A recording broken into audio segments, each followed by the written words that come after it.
Well, guys, if you watched Adult Swim last night at 8 o'clock or 11 o'clock, wherever you are in your part of the world, you were a part of something truly historic and special. Because, as we all know, last night Dragon Ball Super made its grand debut on Adult Swim and Toonami, respectively. And I have to say just one thing, okay?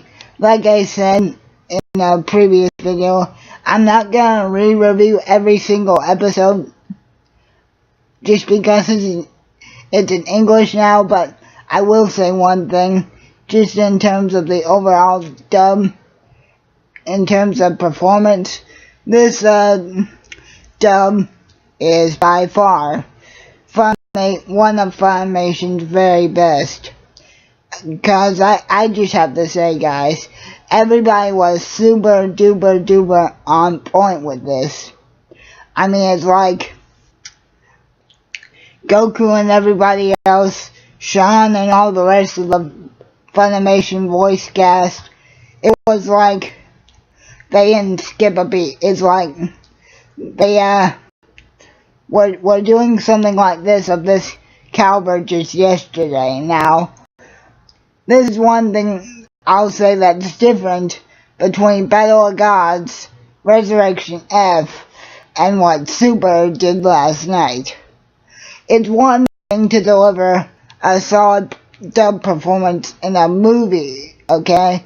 But it takes a special team, or at least a group of people that have been doing this type of job for a while to do what the Funimation voice cast did last night. Excuse me. But yeah, like I said, guys, it was like nobody skipped a beat. It was like everybody brought their best foot forward.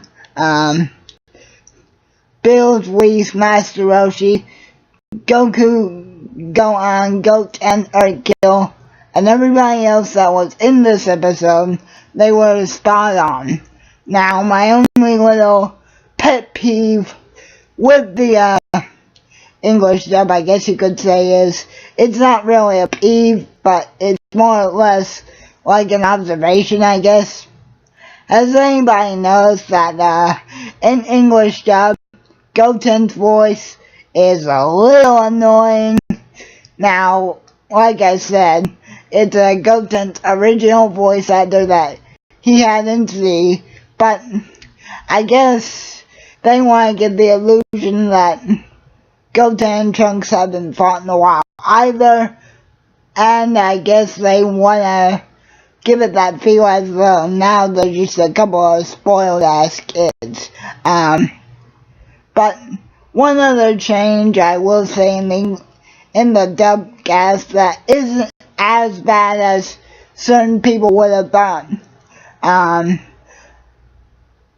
Alexis, the new lady voicing Kid Trunks and Super, I have to say, her performance was actually pretty good.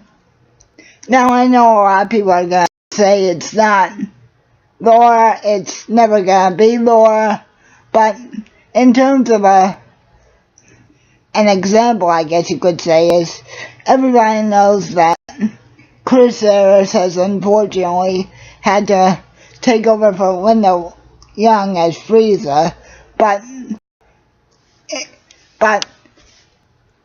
Alexis did something with Trunks that Chris wasn't able to do with Frieza, and that he hopefully will be able to do with Frost.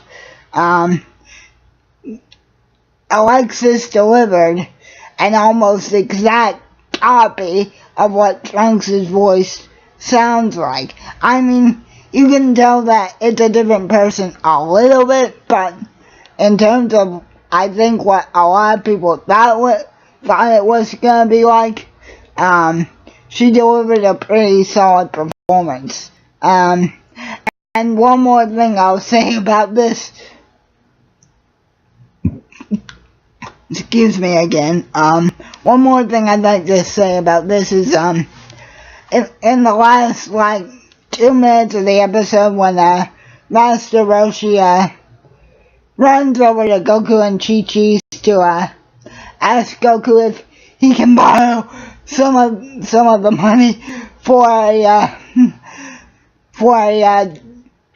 an adult movie porno type of thing. I guess that's as clean as I can say.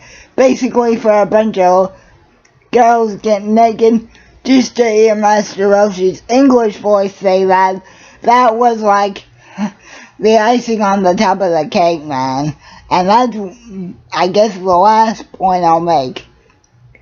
I know a lot of people are gonna say, oh, you gotta give the Japanese dub a chance too. And in a way, I guess those of us that have been keeping up with the subtitle version have been.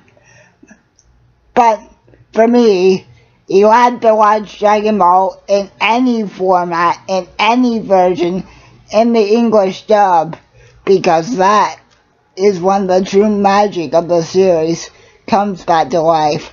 I mean, last night literally felt like watching Dragon Ball back in 01, 02, 03 on Toonami.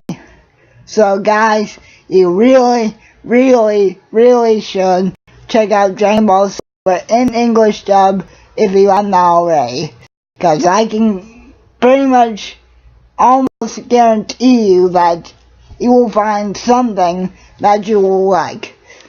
And almost no one should walk away from episode 1 feeling disappointed. So I hope you guys enjoyed the dub as much as I did.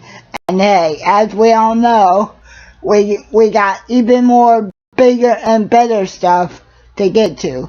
So what I'll do is, after each arc is over, I'll do a comparison from the Japanese version to the US version that we have now. So I hope you guys stay tuned for my comparison of Season 1, Arc 1, and I hope you guys enjoyed the dub as much as I did. Stay tuned for episode 73 review.